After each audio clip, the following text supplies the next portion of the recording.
Nope, I just can't make a video without something Harry Potter. Today I just want to do a quick video that's a tip I wish I had found myself ages ago because it's made such a big difference in my life. I kind of just figured it out on my own, unfortunately, and I wish I hadn't because I really could have used knowing this a lot sooner. Before I go into it, I just want to say out front that I am obviously not a therapist, I'm not a doctor, I'm not an expert. This is just my own personal experience and I wanted to share that in case it's helpful to somebody else. Definitely if you're experiencing depression or even just severe insomnia, and you can try to find someone to talk to, a doctor, a counselor, a therapist, somebody. But that said, this is just a tip that I kind of stumbled upon and figured out on my own through lots and lots of trial and error, and I'm hoping to save other people that trial and error because it's not fun. Depression's hard enough as it is. And this tip I feel like it sounds ridiculously, absurdly simple, but it really has had a massive impact on my quality of life and on my mental health. It's helped me more than a lot of more complicated things I've done, and I really wish I had just figured it out sooner. Now, I have depression. I've had depression since I was about 8. It's a very common symptom of depression to oversleep, to constantly be sleeping. But I feel like a little less talked about is the other side of the scale, where you can have a symptom where you cannot sleep. It can trigger really severe insomnia, and me personally, I was always naturally a night owl. I always had trouble sleeping, so this just kind of blew it up and made it that much worse. And this doesn't mean I have a lot of energy. I am exhausted all the time. It's very difficult for me to get out of bed. I could just spend 24 hours in bed without a problem. I just can't sleep. I spend all that time. And it's not like I'm in bed reading or doing something soothing or calming. I'm usually just staring at the wall or like flipping through my phone, but on things I don't care about, like reading BuzzFeed articles about things that don't matter to me whatsoever. I'm not even enriching myself in any way. I'm literally just lying in bed doing nothing. And the advice I was always given for this, whether or not it was for the depression-induced insomnia specifically or just my natural night owl tendencies, was always to go to bed earlier. That's all I ever heard, was just go to bed, go to bed, go to bed. Or also tiring yourself out, especially through physical activity, which, as you know, if you have depression, is not always an easy thing to do. It's very difficult to work up the energy to go for a run or go for a workout, even if that's good for you.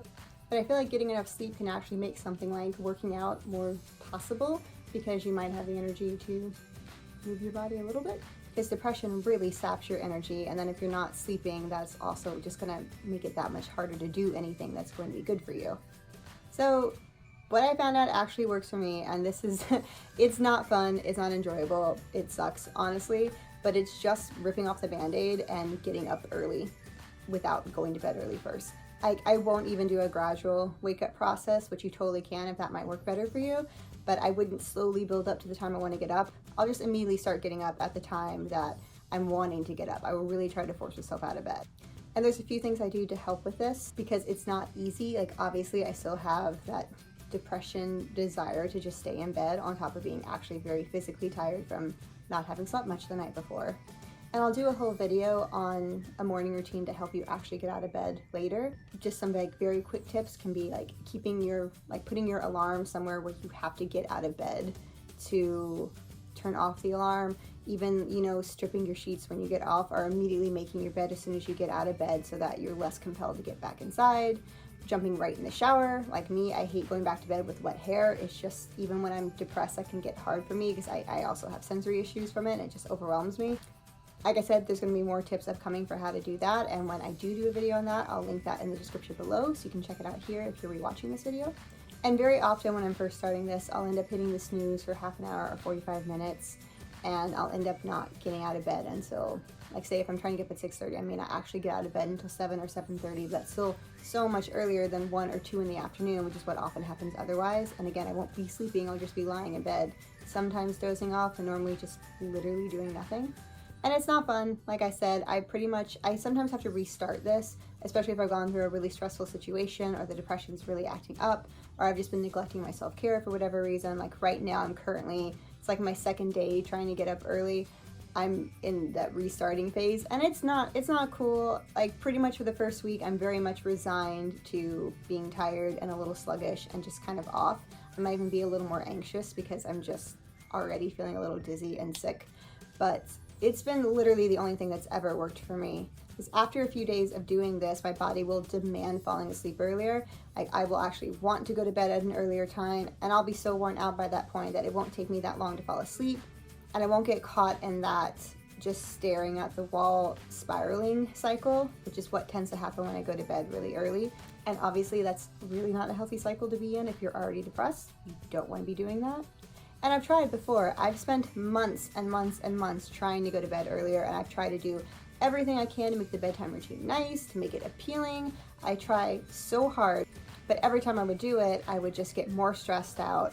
I would just lie there thinking about the fact I wasn't sleeping. It just was more time in bed, basically. It wasn't giving me any additional sleep. It's not like I'd go to bed at 9 o'clock at night and fall asleep by midnight. I'd go to bed by 9 o'clock at night and stay up to 4 in the morning doing nothing, which is the same thing that was happening if I was just up and about until 2 o'clock in the morning. I'm still gonna be up until 4 in the morning. It really made no difference other than giving me more hours of being stressed and more time to lie in the dark, just spiraling and being alone with my thoughts, which is really not a healthy thing when you're that depressed especially. But if I do this consistently, normally within 3 to 4 days, sometimes a week, I will just be tired enough that I will be craving going to bed early, and I'll be able to fall asleep very, very quickly, and I won't get caught up in that spiral loop of just thinking and ruminating and really going down dark roads are not great to go down when you're that depressed, where you just lie in bed and there's nothing to distract you from those thoughts going on in your head. Another benefit I found this has for me is, especially when my sleep cycle is off and I'm getting inconsistent amounts of sleep and not sticking to any kind of a regular schedule, I tend to wake up in the middle of the night in the middle of very severe panic attacks. So I'll wake up pretty much not able to walk or breathe well, and my body temperature will drop or rise. It's not fun, and it's really terrifying as I wake up in the middle of it. So I'm so groggy, I don't really know what's going on. I've almost called ambulances several times because I literally wake up and think I'm dying. And at one point when my sleeping had been off for literally months, like it was bad enough that sometimes I would just break down sobbing because I was so tired. And during that phase, I was waking up with these panic attacks 3 to 5 nights a week. So my body was just completely wrecked. And when I do this, I'm way less likely to wake up with panic attacks like that in the middle of nights. And again, I'm going to do a video specifically on nighttime panic attacks, but know that if that's something you suffer from, it has helped me. So it's worth trying if this might help you as well. One thing I would try to suggest if you're going to give this a shot is, if it's at all possible, and I know it's definitely not always possible, and sometimes you're just so tired you want to do whatever to start getting things back on track right now. But if you can, it's great to start this before a weekend or a long weekend, or at least a week where you don't have a lot coming up at school or at work with major deadlines or any huge stressful events. If you have a week where you kind of can coast by a little bit while being a little foggy and out of it and tired, then I definitely would recommend trying to do it in a week like that. Sometimes it just doesn't happen. Sometimes you just have to get started. Like I've pretty much just had consistently crazy weeks the past 3 months, so there hasn't been a pleasant time to start it. So I kind of just decided to go for it again this week. And another important thing to remember, and I think it's so common for people with depression to do this, but we're just incredibly hard on ourselves. But if you do have a horrific night where you've only gotten like 2 hours sleep and your alarm goes off and you just physically cannot get out of bed because you're so tired, try to be gentle with yourself. You can maybe try to just get up a little bit, like give yourself another couple hours sleep if you can, as opposed to getting up at the time you really want to. You can just start over again the next day. Like, you don't have to be immediately perfect, and you don't have to be perfect as a rule. Like, this doesn't have to be an every single day thing. Just as a rule, start trying to do this more often than not. And I've noticed just that even having a huge effect.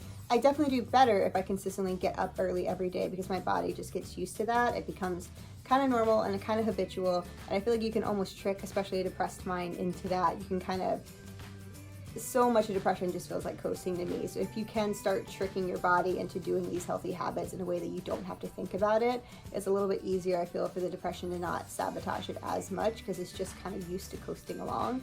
At least for me, I tend to find that helps sometimes. And again, be prepared to restart if you have to, because sometimes you're just going to get off track, especially if you're doing this in kind of an early stage of recovery with depression. There's so much work that goes into that. There's going to be difficult weeks ahead. Again, just be gentle with yourself, which I know is something that we tend to not do when we're suffering from depression or any sort of mental illness. But in my experience, the harder you are on yourself, the meaner you are to yourself, the more you attack yourself for not doing well, the harder it becomes to actually do that right thing, because you're just you have to kind of be your own support system when you're this depressed. Like you really need to try to not hurt yourself in addition to everything else that the sick parts of your mind are trying to do. Just try to be as kind to you as you may be to a friend or someone you care about that's external to you, and just be gentle. That's about it for this video. If you have any tips on how to help, especially with depression-related insomnia, definitely feel free to leave them in the comments. I'd love to hear them. I'll be back soon with another video. Until then, thank you so much for watching, and be well.